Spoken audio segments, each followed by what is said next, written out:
नमस्कार मंडळी, मी प्रतीक्षा.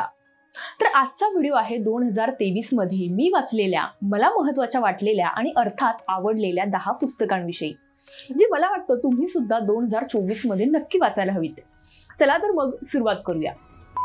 तर number 1, the courage to be dislike by Ichiro Kishimi आणि फुमिटाओ कोगा. आतापर्यंत वाचलेल्या सेल्फ हेल्प प्रकारातलं मला आवडलेलं आणि सर्वात महत्त्वाचं वाटलेलं हे पुस्तक. याविषयी थोडक्यातच सांगते, कारण याचा सविस्तर रिव्ह्यू व्हिडिओ चॅनलवर पुढच्या आठवड्यात येणार आहे. तर हे पुस्तक म्हणजे एका तरुणात आणि एका फिलॉसॉफरमध्ये झालेली चर्चा. फिलॉसॉफरने 5 रात्री जे काही त्या तरुणाला म्हणजे अर्थात आपल्याला सांगितलंय ते खरंच प्रत्येकाने वाचायला हवं.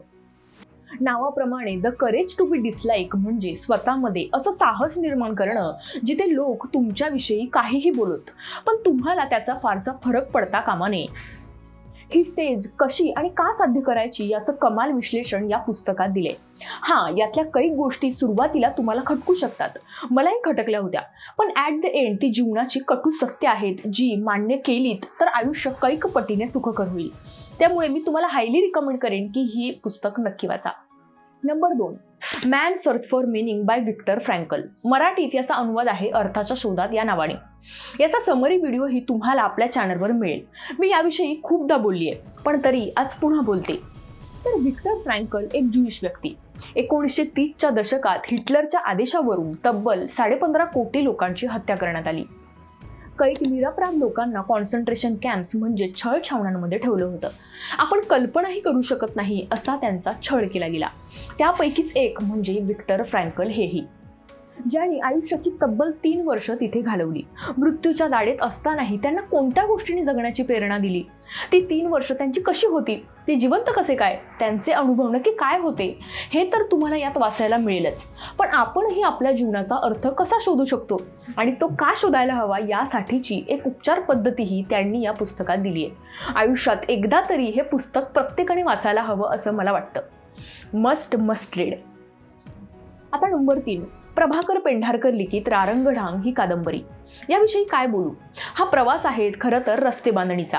एका बाजूला हिमालय, लहरी निसर्ग आणि दुसऱ्या बाजूला त्याला जोडून आहे माणसाची महत्त्वाकांक्षा, रारंगढांगची भव्यता, सैनिकी शिस्तीचा आयाम, विविध स्तरावरून आलेली अनेक माणसं, त्यांचा संघर्ष आणि त्यात एक सिव्हिलियन आणि त्याची तत्व.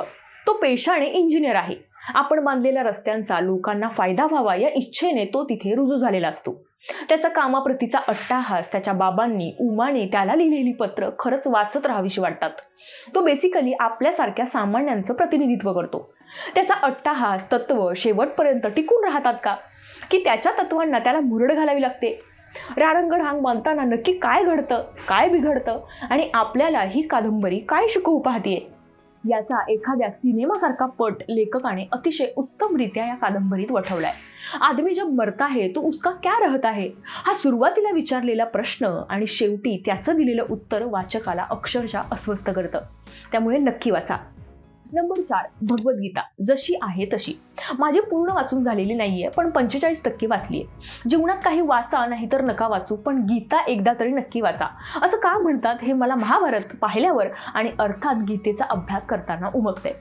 मी गीता सर्वात आधी वाचली असती ना, तर मी सेल्फ हेल्प प्रकारातलं एकही पुस्तक वाचलं नसतं. येस, कारण आजकाल आपण जे काही सेल्फ हेल्प पुस्तकांमध्ये वाचतो ना, ते गीतेत आधीच लिहून ठेवलंय, फक्त आपण तिथवर पोहोचलो नाहीये, बस एवढंच काय ते.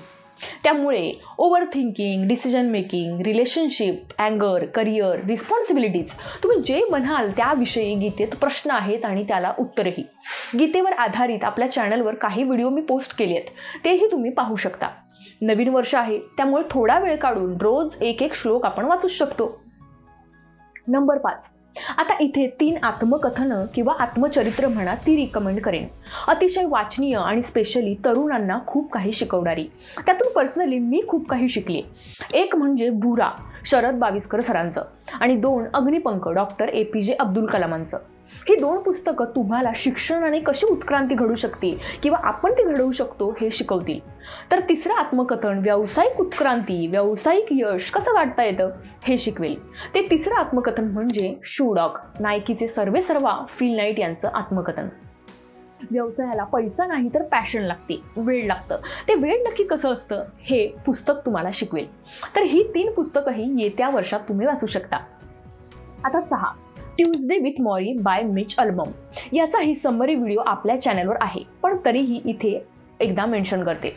मी वाचलेलं अतिशय सुंदर पुस्तक. तर मॉरी हे मिचचे प्राध्यापक असतात, पण ते एका भयानक रोगाने ग्रासलेत, मरणाच्या दारात आहेत, बेडला खिळून आहेत. त्यांचा हा लाडका विद्यार्थी तब्बल 20 वर्षांनी त्यांना भेटतो, त्यांच्या शेवटच्या दिवसात त्यांना साथ देतो. आता या शेवटच्या दिवसात मॉरीने मिचला दर मंगळवारी जीवनाविषयी नक्की काय सांगितलं, जगावं कसं, हा त्यांच्या दोघातला संवाद म्हणजे हे पुस्तक. मला वाटतं प्रत्येक तरुणाला पडलेल्या प्रश्नांची उत्तरं आपल्याला या पुस्तकात सापडतील. गुरु शिष्याची एक गोड पण शेवटची मैफिल मनावर छाप सोडून जाते आणि शेवटी डोळ्यात पाणी आल्यापासून राहत नाही. त्यामुळे एकदा नक्की वाचा. आता 7, स्वाती चांदोरकर लिखित हिज डे ही कादंबरी. तृतीयपंथीयांविषयी लिहिलेलं मराठीतलं सर्वात सुंदर पुस्तक. अर्थात ही कादंबरी वाचण्या अगोदर माझा आणि तृतीयपंथीयांचा किंवा LGBT समुदायाचा संबंध हा फक्त ट्रेनमध्ये, ट्रॅफिकमध्ये, बातम्यांमध्ये किंवा फार फार तर घरी मंगलकार्य असताना घराच्या दारात पण पालकांच्या उपस्थितीत असा मर्यादित आणि ठराविक अंतर ठेवून होता. कारण अर्थात त्यांच्याविषयीचे समाजातले गैरसमज आणि त्यामुळे त्यांच्याबाबतची वाटणारी अकारण भीती, त्यांच्याविषयी जाणून घ्यायची उत्सुकता किंवा कुतूहल असलं ना तरी थेट त्यांच्याशी बोलण्याची हिंमत कधी झाली नाही. परंतु अगेन उत्सुकतेपोटी वाचायला घेतलेली ही कादंबरी वाचली आणि फक्त माणूस म्हणून जगू पाहणाऱ्या या समुदायाकडे पाहण्याचा माझा दृष्टिकोन 360 अंशाने बदलला. अर्थात याचं सारं श्रेय लेखिका स्वाती चांदोरकर यांना जातं की त्यांनी ही कादंबरी लिहिण्याचं धाडस केलं. याचा सविस्तर रिव्ह्यू व्हिडिओ आपल्या चॅनलवर आहे, नक्की पहा आणि कादंबरी वाचायला विसरू नका. आता 8, a year by the sea by Joan Anderson. मराठीत समुद्रकाठचे 1 वर्ष या नावाने हे पुस्तक उपलब्ध आहे. नुकतंच वाचून संपलं. एक विवाहित जोडपं जे वेगळं होण्याच्या वळणावर येऊन ठेपलंय, पण पत्नी म्हणते घटस्फोट घेण्यापेक्षा आपण फक्त वेगळं राहून पाहूयात. आता या वेगळेपणानंतर पुढे त्यांना जे सापडतं ना ते कमाल आहे. ते तुम्ही स्वतःच वाचा. पण एक सांगते, पती पत्नीचं काही काळानं गुळगुळीत यांत्रिक होणारं नातं एखादा ब्रेक घेऊन नव्या दमानं सुरू करण्यातली मजा काय असते ना ते हे पुस्तक तुम्हाला सांगेल. प्रत्येक जोडप्याने तर हे पुस्तक वाचायला हवंच, पण ज्यांना स्वतःला समृद्ध करायची इच्छा आहे ना त्या प्रत्येकाने नव्या वर्षात हे पुस्तक वाचावं. अतिशय सोपं, छोटेखानी आणि सुंदर पुस्तक आहे. आता 9, Jonathan Livingston Seagull by Richard Bach. याचा सविस्तर रिव्ह्यू व्हिडिओ आपल्या चॅनलवर उपलब्ध आहे, नक्की पहा. तरीही थोडक्यात सांगते, ज्यांची स्वप्न समाजाच्या चौकटीत बसत नाहीत ना, ज्यांना हटके काहीतरी करायचं आहे पण त्या स्वप्नापायी लोक आपल्याला काय बोलतील, आपल्यासोबत काय वाईट करतील या भीतीने जर तुम्ही स्वप्नांचा त्याग करत असाल ना तर हे पुस्तक खास तुमच्यासाठी. आजवर वाचलेलं एक कमाल पुस्तक. समाजाला भिडून जेव्हा एखादा काम करतो ना लोक त्याला वाईट टाकतात आणि मग काही काळाने लोक त्याचीच कशी मंदिरं बांधतात ना, त्या सीगल पक्षाची ही गोष्ट. आणि तो सीगल पक्षी म्हणजेच आपल्यातला प्रत्येक माणूस ज्याची काही ना काही स्वप्न आहेत. त्यामुळे एकदा नक्की वाचा. आता 10, mindset by Carol Dweck. Self help प्रकारातलं अजून एक कमाल पुस्तक. इफ तुम्ही ग्रोथ माइंडसेट, फिक्स माइंडसेट विषयी कधी ऐकलं असेल ना तर हे पुस्तक त्याच विषयी आहे. मी इथे जास्त काही सांगत नाही कारण याचा समरी व्हिडिओ आपल्या चॅनलवर आहे, तो एकदा नक्की पहा आणि मग ठरवा तुम्हाला हे पुस्तक पूर्ण वाचायला आवडेल की नाही. मी सगळ्या समरी लिंक्स आणि पुस्तकं विकत घेण्यासाठीच्या लिंक्स सुद्धा खाली डिस्क्रिप्शनमध्ये ॲड करते.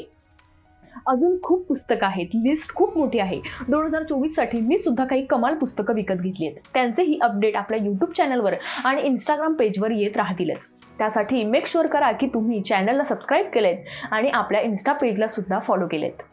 बाकी तुम्हाला या वर्षात आवडलेलं पुस्तक कोणतं हे मला कमेंट करून नक्की सांगा. व्हिडिओ आवडला असेल तर लाईक करा, शेअर करा आणि जर चॅनलवर नवीन असाल तर चॅनलला सबस्क्राईब करा. बाकी भेटूया पुढच्या वर्षी पुढच्या व्हिडिओत. तोपर्यंत वाचत राहा आणि अर्थात वाचलेलं शेअर करायला, फॉलो करायला मात्र विसरू नका.